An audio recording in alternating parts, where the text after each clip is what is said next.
Hey everyone, welcome to the manual of attentive music. On today's manual, we're going to talk a little bit about how to produce alternative rock home or on the go. If you're like me, I'm not a full-time musician, by the way.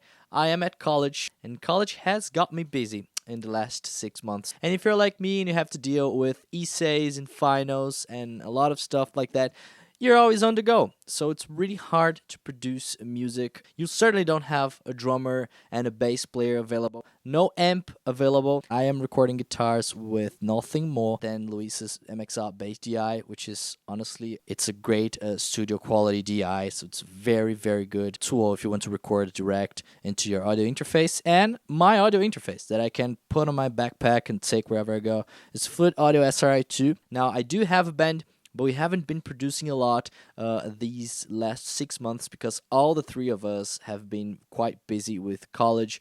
So this is what I want to talk about here today. And here I have this little project opened. It's the demo I've recorded for the Line 6 Dr. Distorto video that I've done a few weeks back. And yes, it's a song that I've recorded in these conditions that I have described it to you guys. So I had to do a lot of stuff on the go here with software. So I'll show you guys a little bit how I've been working to produce music like this on the go. Quickly bouncing back to this Line 6 Dr. Distorto video that I've done. Electron has commented, that Nirvana thing you did with the drums would be great. Interesting pedal, thanks. So first of all, thanks Electron for your comment. And yes, very happy to walk you guys through my drum producing, and I thought this comment actually made me think about doing like a little rundown on how I am producing stuff in this context that I've described it to you guys. So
I think we're going to start with the drums, since that's what Electron wanted to hear about. As I said, no drummer available. I'm producing drums with Addictive Drums too. By the way, I'm not sponsored in any means, okay, by any of these companies. I'm just showing you guys what I like to use. The general rule that I use here is if you want to go for that Dave Grohl early 90s type of drum sound, so in utero type of drums, or Nevermind. I know they were produced by two different people, okay? But yeah, if you want to go for that kind of signature sound, I would say you have to bump up the kick a little bit and try to choose like more of an tacky kind of kick sound. So this is how my kick sounds.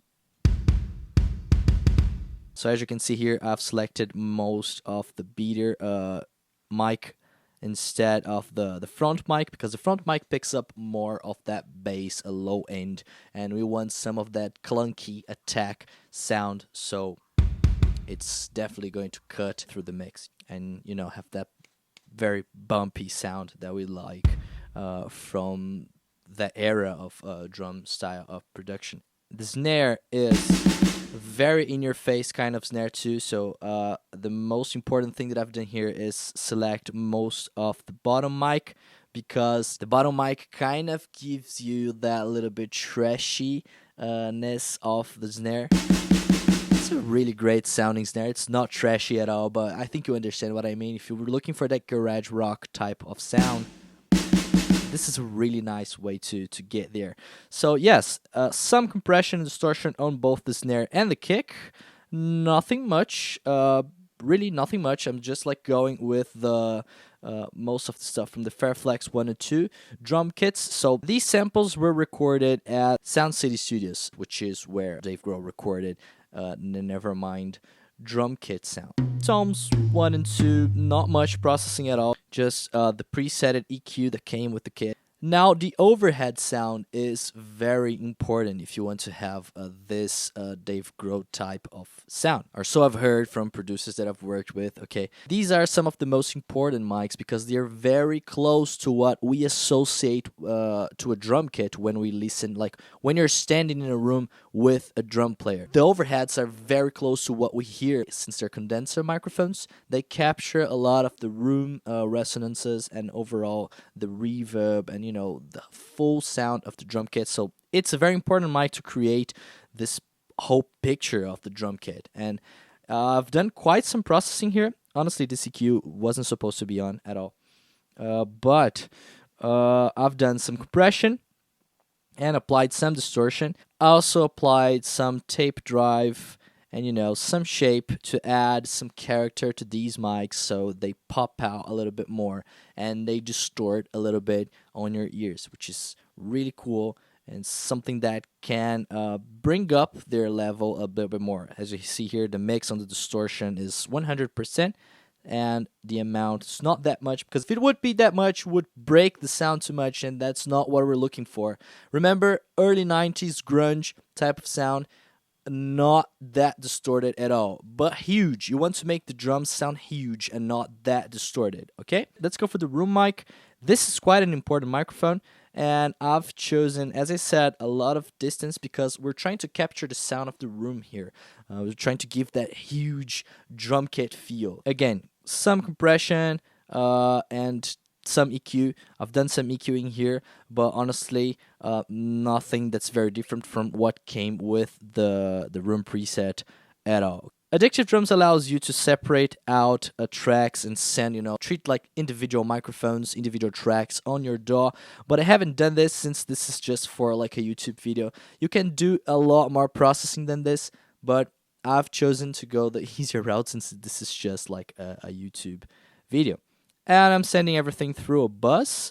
Here on my drum bus, I have some EQ, which is honestly a preset that I found within Logic, and I liked it. Kind of brought the whole arrangement together and cleaned up the sound a little bit. Also going through compression, again, standard Logic compressor, soft distortion to give it a little bit of an analog feel. And this is something that I've learned with Kevin Parker from Tame Impala. The compressor is hitting the soft distortion quite hard, so it's kind of breaking the sound a little bit. Not too much. Again, we're not looking to crush the drum sound. I love crushing drum sounds, okay? Nothing wrong with that. But for this mix, I was going for something Dave Grohl-ish, like, as I said. After that, some reverb, and I'll show you guys how all of that sounds. Now, activate and deactivate the send bus.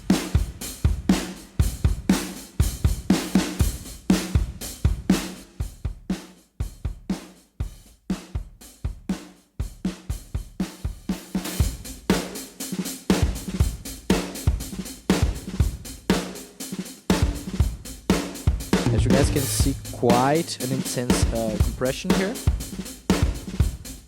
Most of it's snare,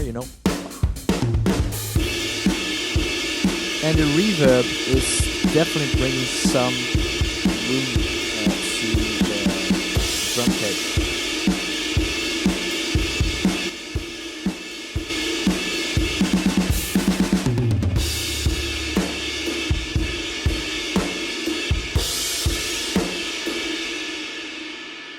You can dive into it a lot more. I've done just some basic processing with one drum bus and, nothing more than that. Now let's talk about the bass, which is also a plugin. Really nice plugin as well. It's also a MIDI instrument, okay? And it's not a bass player, I know that. But it's a really impressive tool if you need to get some bass tones on the go. If you're looking for something like that, a very handy tool, definitely check out Easy Bass. There are some other bass MIDI plugins out there, but this one's pretty good. You can record audio from your DAW. It's a really nice feature. But for this song, I honestly just went to Grooves, picked something that I liked, that I thought that would fit the song, and I've gone with it. It follows the host at the DAW, so you don't need to throw it on the DAW. And it's a really nice plugin because it's very customizable. So I have the Easy Bass Vintage going on here. This preset, 70s rock amp pick. So let's see how it sounds.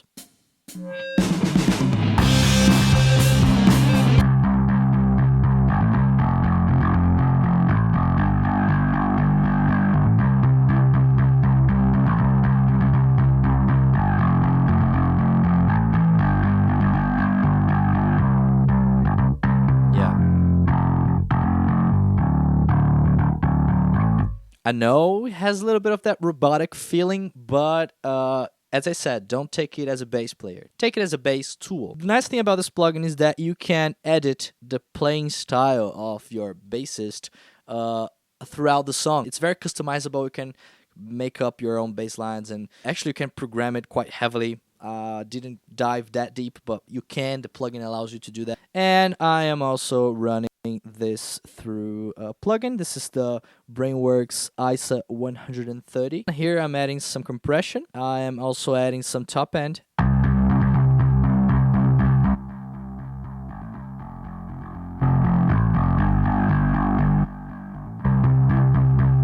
Really brings it up on the mix. I thought it was quite a nice tool to add like a natural feel to the Easy Bass, since it's something programmed and, you know, MIDI instrument. After that, I am sending the bass on a bus. So bus 4 here, I have a saturation plugin made by Softube. It's really nice plugin. It's free, by the way, if you want to check it out. Here I used it on the guitars, and I'm also using it on the bass.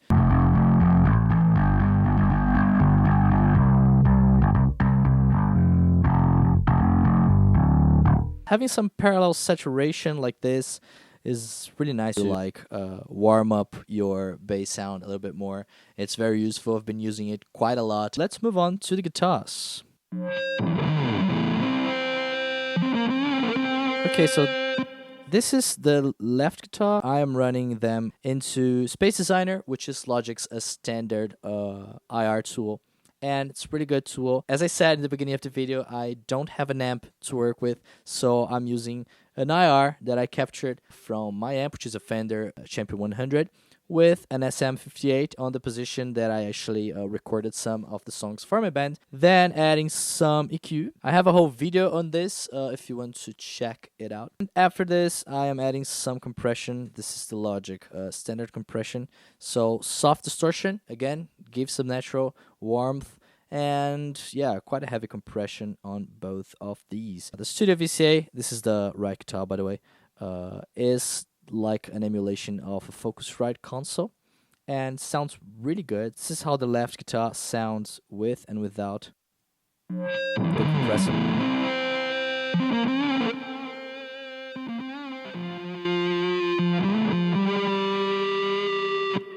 That's it. It's panned left, so now let's move on to the right guitar. Also pan it center so we can analyze it.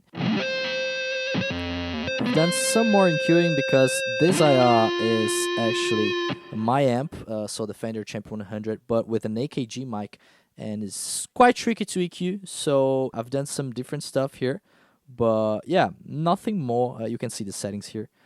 I've sent both of these onto a bus. On the bus, I have Bloomy Reverb, which is one of the many algorithms that you can choose on Chromaverb. I love this plugin. It's a really nice plugin. Tape delay, just to give some analog character and warmth, since this is based on, you know, some very famous tape delay heads. This is a preset that I've made some time ago, just to give some modulation. And some EQ to clean up the sound some more. So this is how these guitars sounds with and without the bus number 3.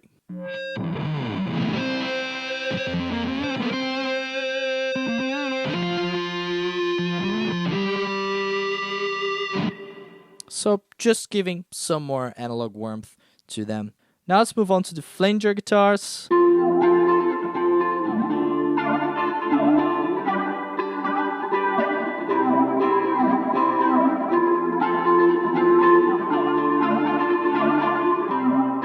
So here's the Verbzilla, line 6 Verbzilla, and the Liquiflange. So two pedals that I also intend to demo in these video series that I'm working with. They're not aggressively panned, as you guys can see. I like to pan all the instruments that I have, and try to work a lot with the stereo feel of the songs.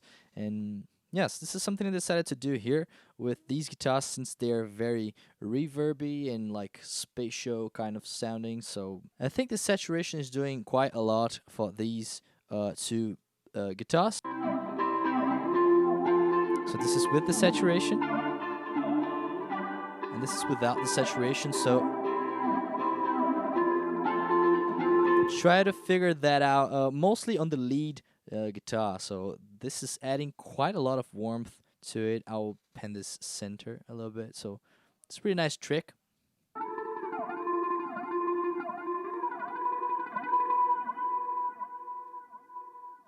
You see that reverb tail? Now it's subtle, but it's a really nice touch. Kind of blurs that reverb tail a little, so you get something interesting, you know? In this part of the song, they're playing this very intense rhythm section. It's the same processing.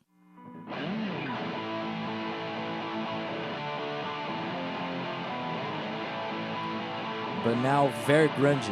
I tried to go for something Nirvana inspired, something like that. I was looking for something in which the drummer would be hitting the crash or the ride a cymbal very hard and still pumping up the snare and the kick. Now I had to make it work with the bass, and this was kind of hard.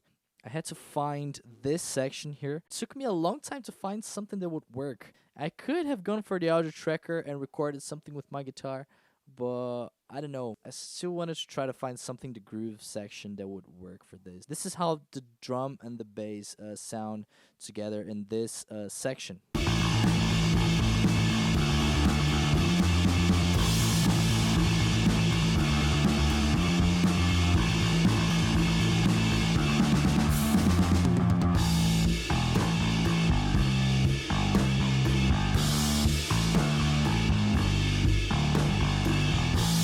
This bridge here is also something that I found on the Grooves folder.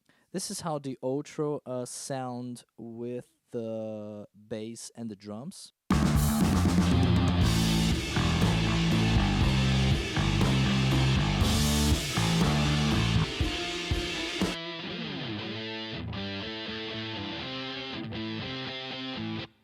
And I know they're quite buried in the mix. That's the intention. I didn't want them to pop out too much. It was just like to create a wall of distortion for the solo to kick in. Here I am using the Logic Amp Designer, which is honestly a really good amp simulator. It's just like an AC30 with a mic. I think I haven't touched the plugin actually. It's just how it came out. I liked sound. This is for the left guitar, and it's compressed with the very mild distortion. Actually, the soft is the hardest and clip is the mildest. Some EQing on both. I'm doing the same EQing on both.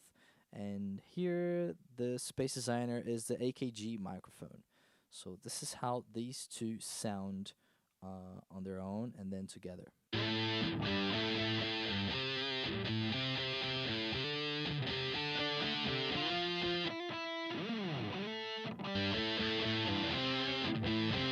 These guitars, I think they land really nice together, and I wanted them to be buried a little bit in the mix so the solo can kick in. And for the solo, I'm using Amp Room. It's a really nice VST plugin. It's, again, a Vox AC30 emulation, and I'm using this combination of microphones. I chose the Softube Amp Room because of the Room IR feature for the solo. I wanted like a very in-your-face, in bloom type of solo. You know? So there's some reverb here on the Room IR. Let's see how it sounds.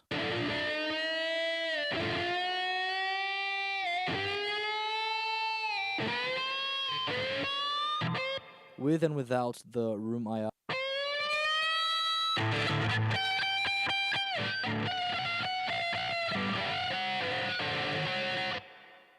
So I was really going for that Kurt Cobain type of solo. I really like his style of guitar playing. It's something that I try to go for here.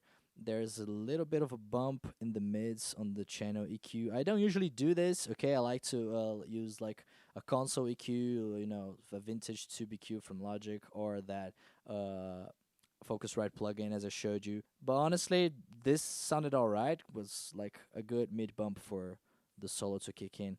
Some compression, again, soft distortion to give that analog feel. Very hard compression because I'm hitting the strings very hard, and on a DI guitar it's quite important. I'm sending this guitar through bus number 3 as I showed you guys to give a little bit of a feel. So this tape plugin, tape delay plugin, this EQ, and the chroma verb. And this is how the solo section sounds, all the guitars only, and then I'll add the bass and the drums.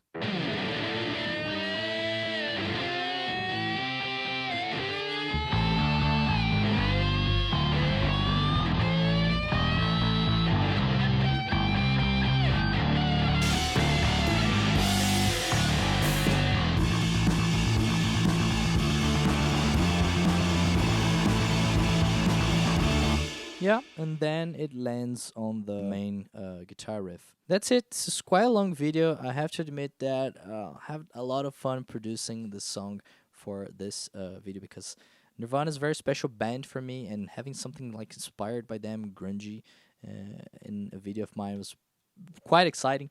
It's been a long time since I haven't produced music like trying to get Nirvana's inspired tones, so it was really nice and fun to do this. Of course, there's a lot of stuff that I could do better, but that's the whole point of me making these videos, honestly. I want to share with you guys what I am doing to produce music in this context that I live in, and of course share experiences that I have with you, so you guys can also teach me and help me to learn more. Feel free to comment below your techniques and what you like to do to produce alternative rock like this. If you're still here, thanks a lot for watching. It means a lot to me.